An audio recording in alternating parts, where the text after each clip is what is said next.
You're listening to Head Voice, bringing you inside the minds of singers and sound creators who are redefining what it means to make music with the voice. I'm Evan. And I'm Kayla, and this week we've got the third episode in the Raise Your Voice series that we've partnered with the Women's Acapella Association to create. Bryan Guffey is representing WACA in this installment, and we're happy to be joined by three amazing guests with distinct backgrounds and perspectives: Sofía Campoamor, Emma Seslowsky, and Elliott Weil. In this episode, we talked about gendered scholastic groups, the benefits and drawbacks thereof, and acapella as the means for positive gender expression. It's been a little bit since our last episode with WACA, so if you want a little primer on the series, we'll link our episode with Brian and Lisa Forkish in the show notes. And while there aren't as many direct questions per se, I will do my best to make timestamps for the different topics we discuss, so you can skip around if you want to.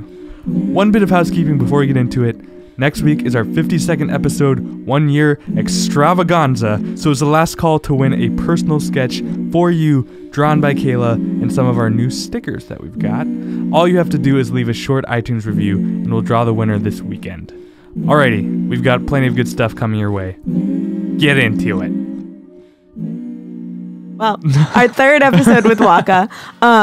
So this one's focusing on gender in acapella, and we have four lovely humans on our discussion today. We have Brian, Emma, Sofía, and Elliott. So we just kind of wanted to start off and pass it over to you all, if you don't mind giving us a little introduction about yourself and maybe mentioning your pronouns and where you're from and what groups you were in. I'll start. Hi, I'm Emma Seslowsky. I'm from Chicago. I was in the BU Treblemakers at Boston University. It was my entire life for 4 years and still now. And now I work in podcasting and I'm a singer-songwriter. And my pronouns are she, her, hers. Great. Sofía, you can go next. Hey, my name is Sofía Campoamor. I use she, hers. I am a junior at Yale University right now, originally from Washington, D.C. This is my third year singing with Mixed Company of Yale, an all-gender a cappella group.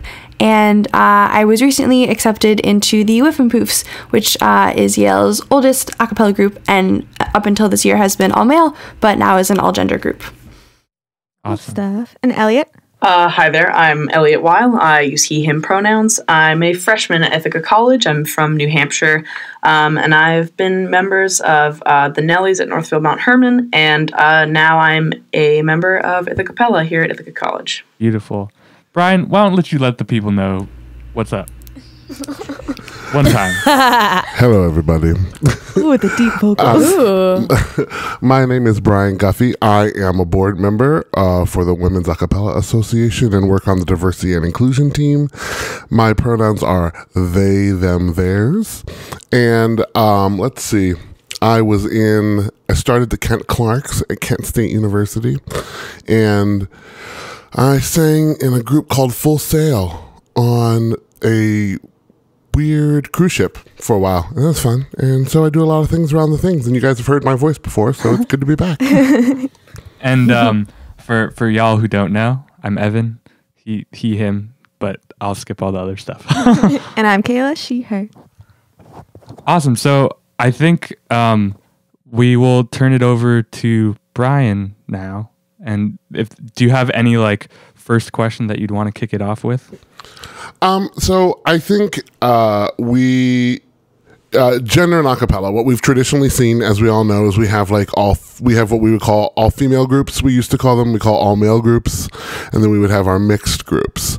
One of the things that I think is interesting is that we tend to only use that language in high school and college. Mm-hmm. It's not something I see in the professional world. Mm-hmm. And one of the conversations that has started to happen recently is, how is gender necessary, or gender categories necessary in acapella?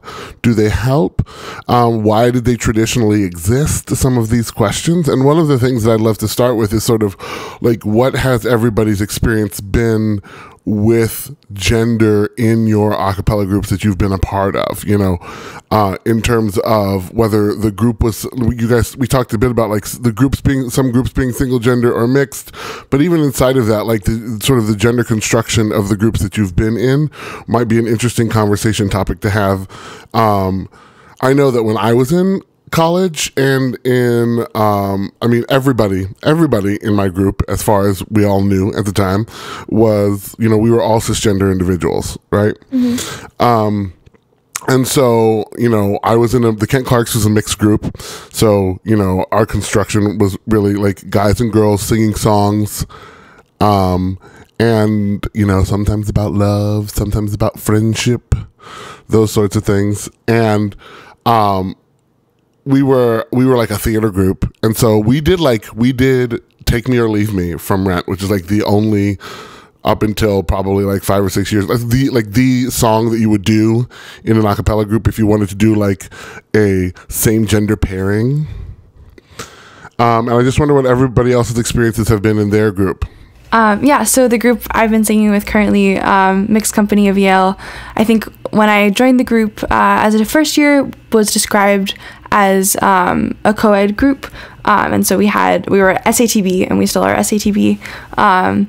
And I think sort of towards in my sophomore year, I think there were some members of the group who came out as not being cisgender. And so then around that time, we sort of started thinking about, hey, you know, the great thing is we can have people of all genders singing this music. That's not a question at all. But what other ways should we maybe be thinking about how gender looks in our group? So we started describing ourselves as all gender rather than co-ed, so that we're not implying that we have just two genders in our group. And then I think one of the things I've really always loved about being in a mixed group is that we've really encourage people to solo on anything that they want to solo on, really disregarding the sort of original artist or pronouns involved in the songs, and also musically, like trying to make songs work for voice parts that you might not expect to. So that's part of, I think, the musical character of our group, is that we try to sing a lot of styles, and within that we try and encourage performances that on a gendered basis may not be what people are expecting. But I think we've still sort of continued to think about, you know, we had this one song where we would do One Fine Day, Carole King, and we would usually, the way it was performed when I first joined the group, we would have, if you were a girl singing the song, then you would go out to audience members who were guys, and you would sort of serenade them, and then likewise, if you were a guy singing it, then you would probably go to female audience or female presenting audience members and sing to them. And I think now, this year, we've just been doing it where we haven't been going out to anyone in general, because different people weren't comfortable with that. But I think that's definitely been interesting to think about, you know, the dynamics in our group versus when we go and perform places, what audiences are expecting from us in terms of gender. So I made it very clear when I was auditioning for Ithacappella that I was a trans guy and that I had experience in an all-female group throughout high school. I co-led it with my best friend, and I mentioned it very specifically on my audition sheet that, you know, like, I have led an all-female group, but this is new to me, so I'll just have to kind of figure it out, and I want you to help me figure that out.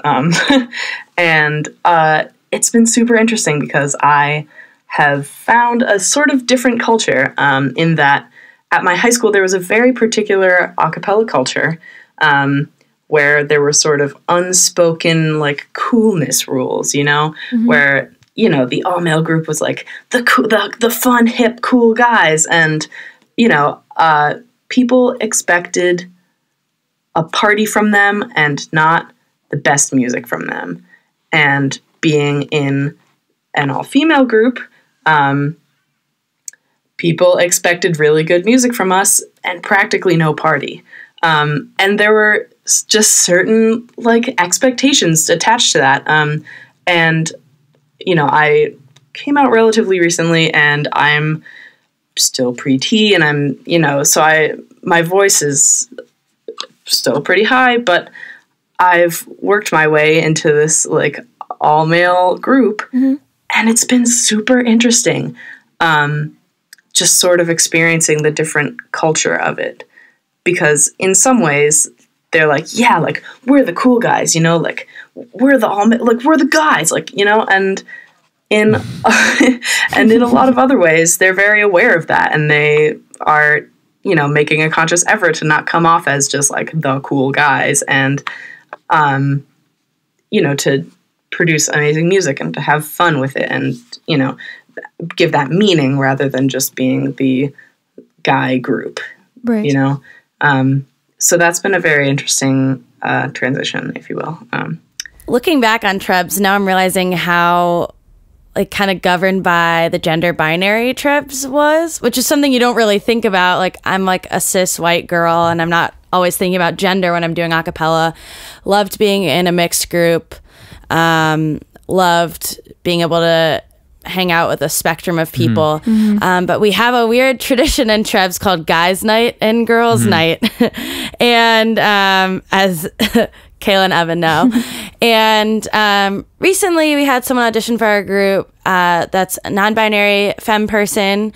And we had to kind of rethink everything we've ever thought about gender in our group, like in the span of the 5 minutes that happens between auditions. So we were like, okay, this person's singing baritone, so when we say like, okay, guy voice parts sing this and girl voice parts. So we kind of made a really quick switch to call the voice parts upper voices and lower voices. So we don't gender the voices, which sounds so simple and like common sense, but it's just something we haven't thought about. And then we're like, okay, what about girls' night and guys' night? Like, what do we do about that? Like, would this person want to go? And it all sounds so stupid. And, you know, Bryan asked, is there a place for gender in a cappella? And I totally see the empowerment that comes from femme groups or all female groups or femme-led groups, because there weren't a lot of spaces on campus for me that felt very like femme-centric. All my classes were mixed. My a cappella group was mixed. I did college radio. That was mixed. So I totally see the value in that, but I also see how it's really, you know, the options go down and which group can I be a part of if you are non-binary or you're gender fluid or something like that. It's not something I've ever had to think about, but it's something we thought about as a group pretty recently, and it's something I think the group is continuing to think about. There's like some queer people in Trebs, and gender is becoming more of something we talk about more normally, which is great. And of course, like on my way out of the group, like we're discovering all sorts of new things and learning more about ourselves, but I'm happy to see that conversation beginning. Like Emma was saying, I now, reflecting back on collegiate a cappella, totally understand the value of like femme-led groups, female-identified groups. I get that. And I'll say too, I initially when I got to BU, I really wanted to be in an all-male group. And so my perspectives have changed greatly on that. But I wonder now in 2018, what attracted you to being in an all-male identified group? Well, for me, honestly, I really enjoy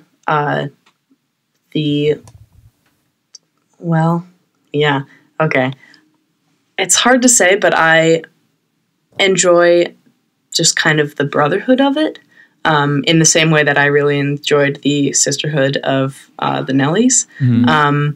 And I don't know, I mean, honestly, I would be probably quite happy in a mixed gender group, but I've kind of been learning and teaching the guys from and to the guys in my group, and it's been pretty important for me, just kind of coming into college and coming into myself and really exploring, you know, like in particular what masculinity means to me, just sort of experiencing that in a way where I've surrounded myself with masculine identifying people, and, you know, so I can see myself through their eyes and just kind of observe them too in how they hold themselves and how the group acts as like an all-male group. So it's been quite interesting, I will say. And so I'm the first ever trans guy in Ithacappella, and that was something that was brought up in my audition interview, which is held like after callbacks. They basically ask you, like, we go on tour these dates. Is that okay with you? And what are the issues that you imagine having with this group? And one of my issues was, winter tour is maybe 2.5 weeks long. And I'm a guy that binds, and I'm a guy that needs to have like single stall bathrooms pretty much most of the time. And like particularly for showering and things, I mean, there's a certain level of privacy that's for me required. And so that was a real concern of mine. And I will say it totally worked out. And the board was totally sensitive to that. And it's weird, but it's cool. So I have no idea if that answered the question or not. No. That's great. That's your experience for sure. Yeah, so I guess that's kind of interesting because I chose for my first 3 years of college to be in a mixed group, and now I am entering a group that for whom brotherhood up until this point was, I think, a big selling point or a big part of their image. And by me choosing to be in the group, I'm actually kind of disrupting that, which is interesting. But I think the thing that's really important to understand in the context, at least of Yale a cappella, and this may be very different in other places, but here it's an issue of the fact that because Yale was an institution that was all male for a great portion of its history, and at the time when the Whiffenpoofs and some other groups were founded, several of the all-male groups were founded at a time before women had the same opportunities in higher education. The oldest groups and the groups with the most resources and contacts and status really are the all-male groups. And so in my joining the Whiffenpoofs, that was really a choice in terms of what are the resources I'm hoping to pursue as a musician right now. And the Whiffenpoofs have the opportunity to take a leave off of absence, take a year off from school and travel the whole world and sing semi-professionally, which is something that the counterpart senior group, Women Rhythm, has not done in the past. And it would sort of take a lot for them to be able to make that kind of choice. There's definitely an issue of all-male groups getting paid more per gig than all-female groups or than mixed groups, and just kind of having the recognition and the ability to do all the things that they do because of their name that's been around for so long. So personally, I think that there can be great. The thing I love about Yale a cappella is that we're really into a cappella here, and we have, I believe, 16 groups at this point, and that means that you can have a great diversity of options, right? So at the first year through junior level, you can have groups that are of all different voice part configurations: SSAA, TTBB, SATB. You can have groups that specialize in pop rock, in jazz. You can have groups that are formed around a certain gender identity. You can have people who are looking for femme space or people who are looking for brotherhood, and I think that's great.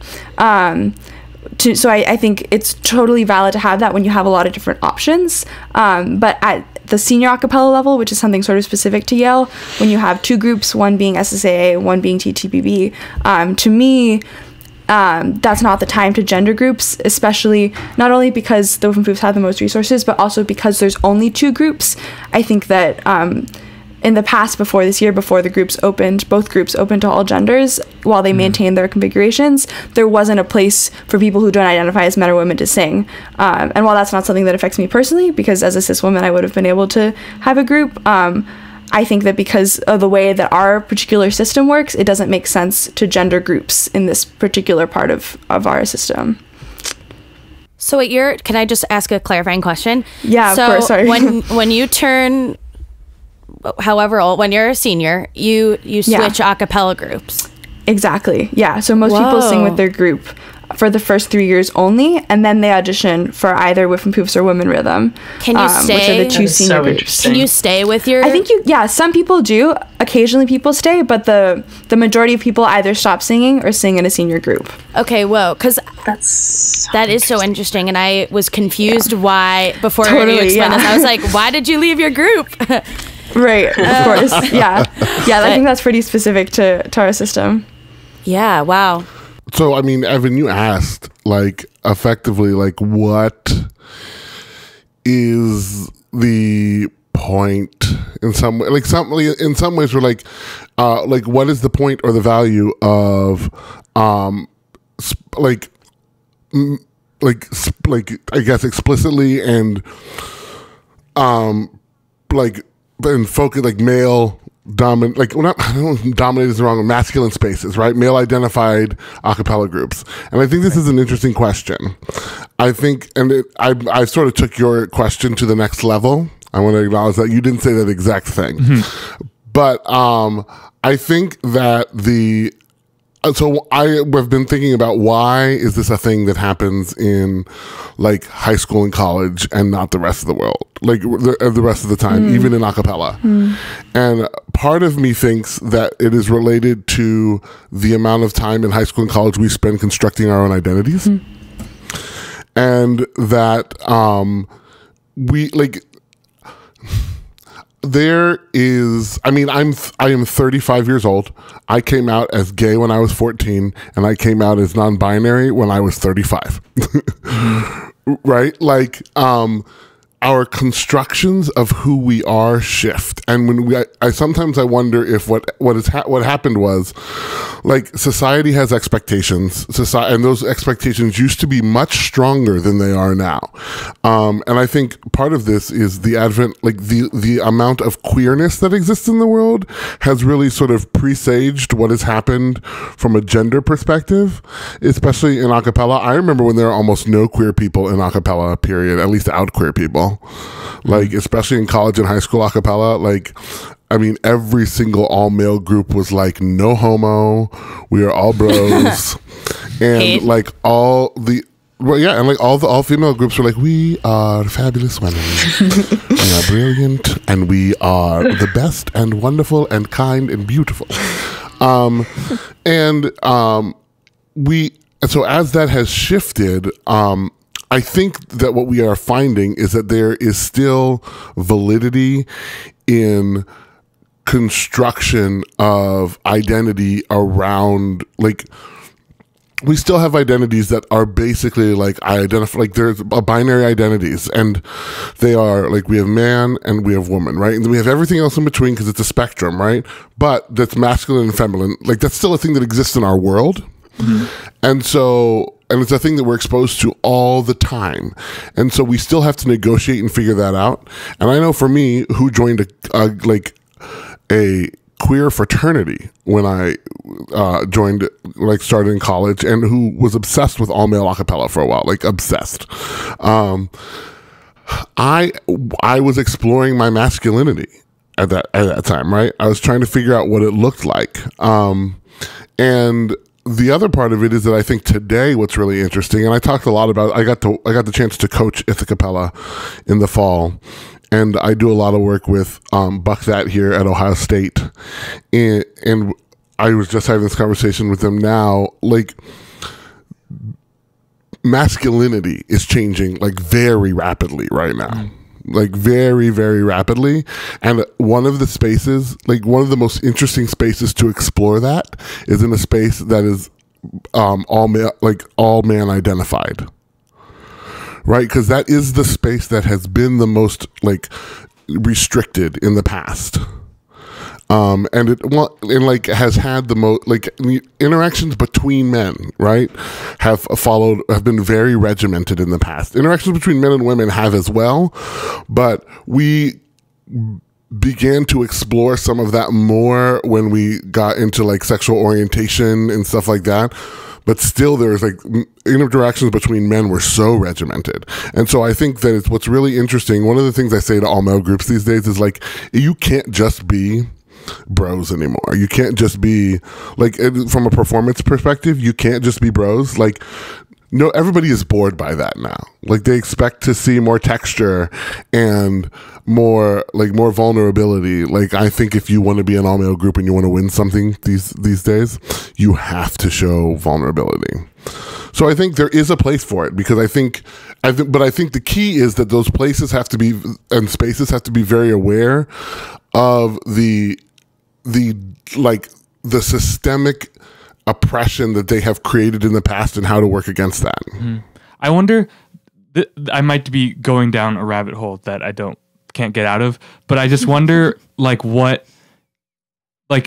can that not be achieved in a mixed group where male identified people are present? And I'm just saying that because I have not had that all male experience since high school, which is not real life for me anymore. I was talking to someone about all male groups and how they have kind of the potential to perpetuate privilege, which is not a cool thing. So that's something I often think about with all male groups. That their only purpose is we're bros and that's our thing. Not we're bros who sing, or we're bros who are all queer, or we're bros who all like to paint. You know what I mean? And now your original question, Evan, is getting away from me. But now I remember what I was going to say. Why all male discussion and unpacking privilege can't happen in an all gender space. I feel like there could be something threatening to a man having to unpack his privilege and kind of make mistakes out loud in front of femmes or non-binary people. So that's kind of the value of having that space that's just men or just male identifying people. Because I know some men in Trebs have been wary of kind of broing out in front of the femme Trebs. You know what I mean? Yeah, I mean, just to add on to that, so at the beginning of the year, the a cappella groups here did a kind of showcase to kind of advertise themselves and encourage people to audition for them. And, I was there and I watched them. I watched Ithacappella go and I was like, wow, man, I want to be in that group. I want that to be me. And I kind of turned to my RA and I was like, do you think they would take me? I don't know if there have even been trans people in that group before. I have no idea.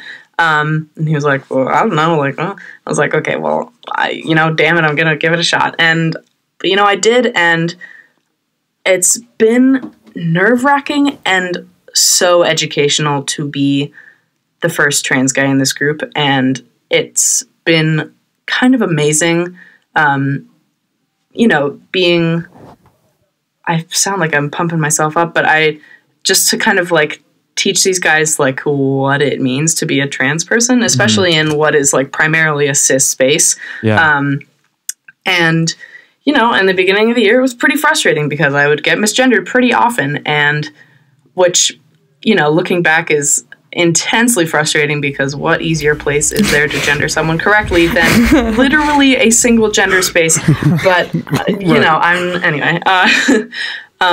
but that provides me with an opportunity to talk to them about what does it mean to misgender me, and how does that affect me personally, and what are you telling me when you're calling me the wrong pronouns? That it hurts me. It tells me that I've fallen short of your expectations of masculinity, and that's not fair and that's not correct. And, if someone would misgender me, someone would misgender me, and I'd take them aside after rehearsal and be like, look, that was bad. I forgive you, but that was bad. I will forgive you less if it happens again. And it started happening less. And it happens every so often, but I'm learning to kind of let it slide and, but not let it slide that we don't have a conversation about it and it's not brought up to them and they don't have to kind of confront that they've asserted, their certain brand of privilege. And it's been really humbling in a way to kind of talk with these guys and kind of get vulnerable with them and have them vulnerable with me. And I think it's made the group closer. I hope it's made the group closer. Just having this new experience all together and kind of educating each other through it. Yeah. I was going to say, I think the thing that strikes me about what you're saying is that, again, I'll label myself an outsider to all male identified a cappella, is that you've been able to kind of increase kind of connection through conversation about things that maybe people don't want to talk about. And like, I feel like not just in all male identified, but like in every group, though I see it a lot in all male identified groups, I think that there's a resistance to talk about anything besides, you know, what the school's football team just did or whatever, you know? And like, and so, you know, it's like, sometimes I'll see an all male group and they'll do, you know, eight fun songs, and then they'll do their one like token ballad of like waiting on the world to change or something, or whatever, right? And that to me, and that happens for mixed groups too. Like that's you know, all groups can do that, but to me that speaks to a desire, like not a desire to not, but rather that just that barrier hasn't started to be broken down yet in that way of, you know, of talking about things like we're talking about now, like you're talking about with, you know, your group, Elliott. So that's just my soapboxy thing that I hope that people do and get out of this conversation. Well, and I think you make a really good point, Evan, because and so a nice button on this little piece of the conversation in terms of like it is easier to avoid conversations about gender identity and expression in a mixed group than it is in a single gender space. And so that is one of the benefits of having single gender spaces, is that some people require like difficult and strong confrontation to change. Not everybody. Everybody is different. But that space often allows for sort of those walls to come down in a more dramatic way. But I think what you said about like everybody needing to talk about things other than what the football team is doing, or like, but that's such a real thing. I'm coming to the belief that like just being in an a cappella group because you like to sing is probably not enough. Like that, like we don't make music if we don't care about each other. Amen. Right. Like we sing notes. Mm-hmm. Yeah. And we can't tell stories about people, about our lives, or about people, or about whatever we're singing about, unless we know who we are and who the people we're singing with are. And so like all of these things that we are talking about here are about softening, like making things more ambiguous, because in ambiguity is where we find truth and honesty, I think. I think so. Earlier, before we started, Bryan, you had been talking about gender expression and how that plays a role specifically in a cappella music. And I think that's a huge topic because audiences have certain perceptions and you have certain ways that you might want to express your gender. So I'm curious if you kind of want to elaborate on that, and if anyone else wants to jump in on that too. Well, yeah. I mean, I think audiences have been coded or have been trained by, decades of pop music on how people who look like men are going to perform on stage, and people who look like women are going to perform on stage. And the only people that are allowed to do anything different are the people who don't look like men or women, right? Who are like kind of ambiguous. They're the only people allowed to explore that space. And I think what always gets me excited is when I see a group, and I saw a group a couple of years ago at Ball State University, they were an all-male group, and they did this really touching love song that was super authentic, right? And like, I don't know what the gender identity of any of the people in that group were, but I know what the expression was, you know, and it was unexpected. right? It was vulnerable, again, because we're not playing into tropes. Totally. And so I think one of the things that groups can really explore is how can we play against type? How can we play against grain? You know, how can we do things and embody things, especially in the realm of gender expression, that people wouldn't expect, you know? And I totally appreciate a cappella for that because, you know, I can't act. So I was like, okay, what's like the like most theatery thing I can do and meet different types of people without acting. And a cappella was it. I mean, so many conversations and norms and like getting comfortable with being uncomfortable happened in a cappella. And like, I mean, when you're a freshman, you're just like so happy to be there. Like, Elliott, I applaud you for being like, I'm new here, but I'm about to rock the boat. Because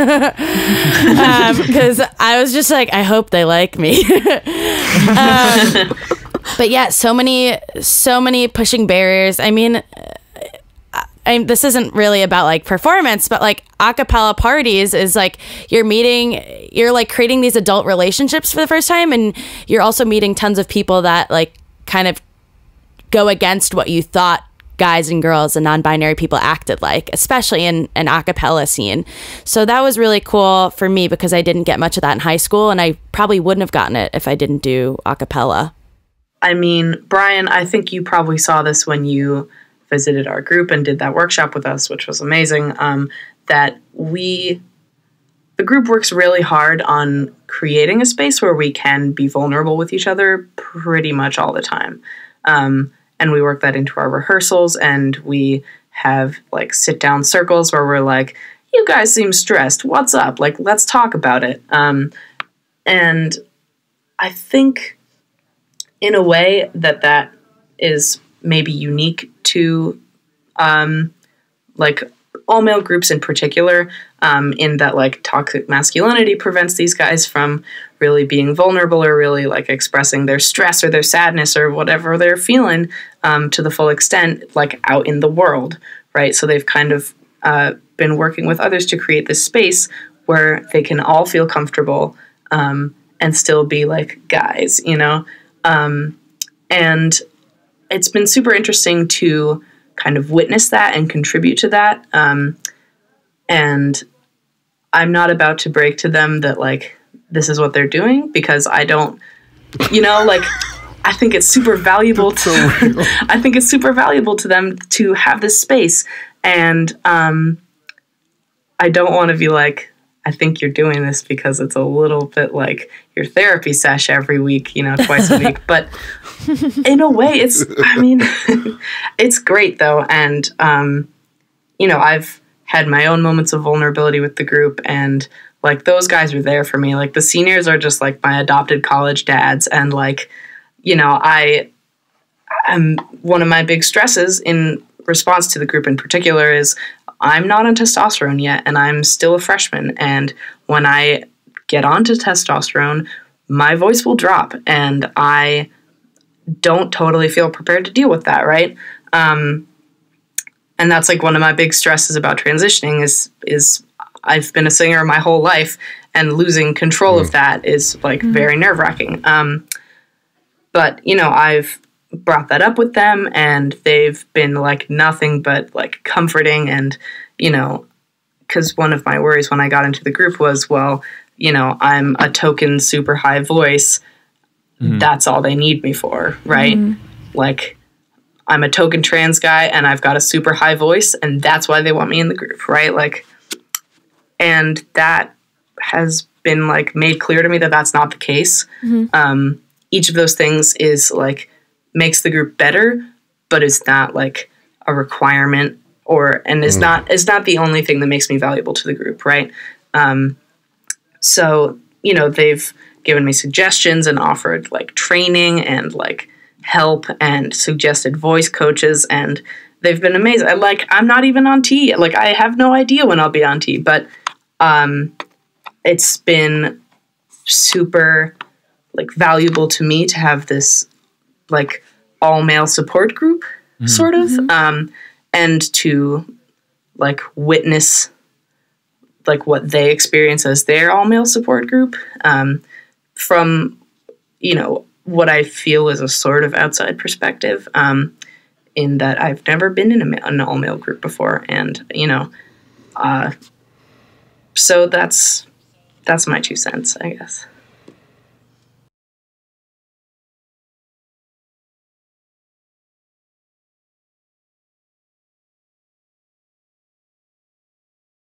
I was just gonna say it just makes me happy to hear all those things, because I think this is not my original thought. I think Lisa and Bryan have said this 100 times before, but when they teach their Many Voices, Many Stories class, the whole premise of that is that the more you work towards equity and having different gender expressions and different racial identities being represented, you're getting different types of stories being told, which is like so sorely needed. Like I was like, when you were talking, I was like, we had our friend Jordy, who is a gay man, sing a ballad to our friend Sofía in our ICCA set, and like, why did we do that? Like that's maybe something that we could have not done.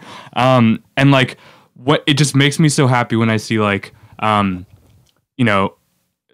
to say nothing about their sexual or gender identities, but like Melinda from Sharp Attitude would wear a tux when they performed, and like I've seen people competing with those the rompers for guys or whatever, those romp-hymns, just like stuff like that is like don't gender clothes. I'm very against romp hymns, but I like needed to clarify. And just like I don't know, like I feel like that's the future of this art form or whatever. Romp hymns like, are the future. Yeah. Tagline. This is an ad.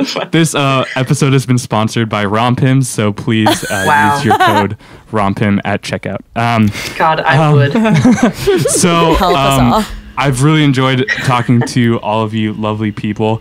We are going to have to wrap it up because we're coming up on an hour here, but we just like to typically end our episodes talking about trends in acapella and what people hope to see. So just want to extend that to all of you real quickly about gender, about what do you want to see, how that relates to music, whatever you want. What are you excited by, and what are you hoping to see in the next few years and forever? Forevermore. I guess what I'd like to see in the future is diverse groups who are comfortable with each other and who are comfortable having intimate and vulnerable conversations, and who can work that into their music as well. That would be kind of the ultimate dream, would be to wrap that all together and like express it through music. So I guess that would be mine, is diversity, vulnerability. I like the trend of Aka people being Renaissance people. Aka people are Aka. I feel like acapella people are more and more wearing many hats, whether it's activist or singer-songwriter or podcast producer. And I love to see the conversation in my group. When I was in my group, RIP me not being in the group anymore. I loved like seeing I loved people being activists in the group and people having other things they're really passionate about that weren't a cappella, and how that kind of contributed to our storytelling when we performed and just our relationships, because that's what makes us people. We don't just like sing notes and beatbox, We're multifaceted, and I think the more we embrace that and the quicker we embrace that in our group and outside of our group, and encourage like all those spaces we're a part of to kind of intersect, like that's awesome. That is money for me.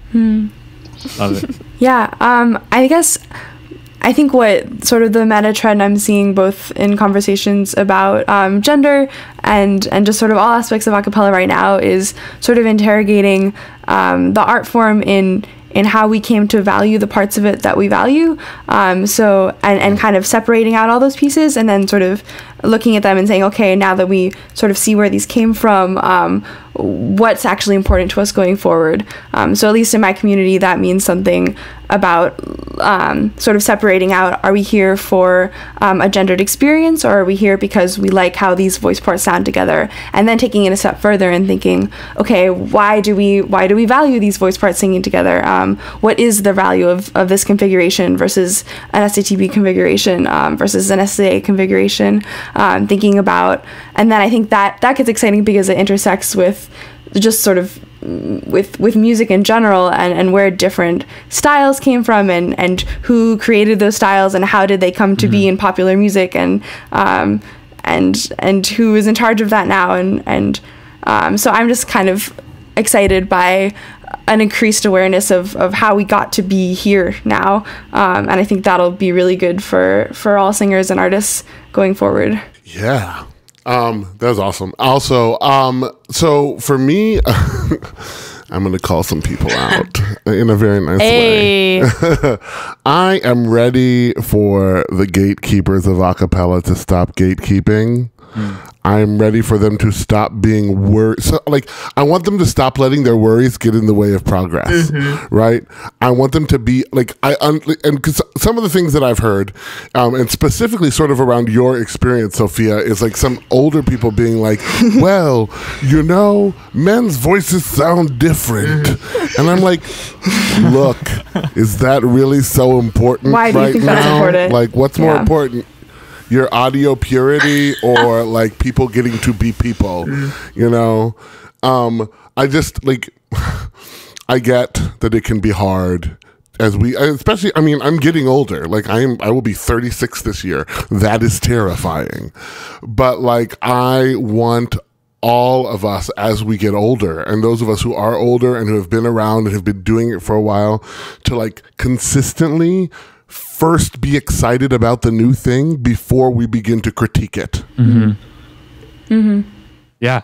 Dot. I think just to quickly add on before we wrap it up, it's like you were saying, college and high school and middle school are developmental phases for young people. And so expecting people to immediately be, you know, an ICCA winning group or whatever the heck it is not feasible. And that some people are able to accomplish it is amazing, but a lot of people are just, everybody's on their journey, you know? And today's journey is going to end here because you have reached the end of our episode. Thank you, Sofía. Thank you, Elliott. Thank you, Emma. Thank you, so Bryan, much. for joining us for including today. me. And we hope that you join us next week for a new episode of Head Voice. Without you.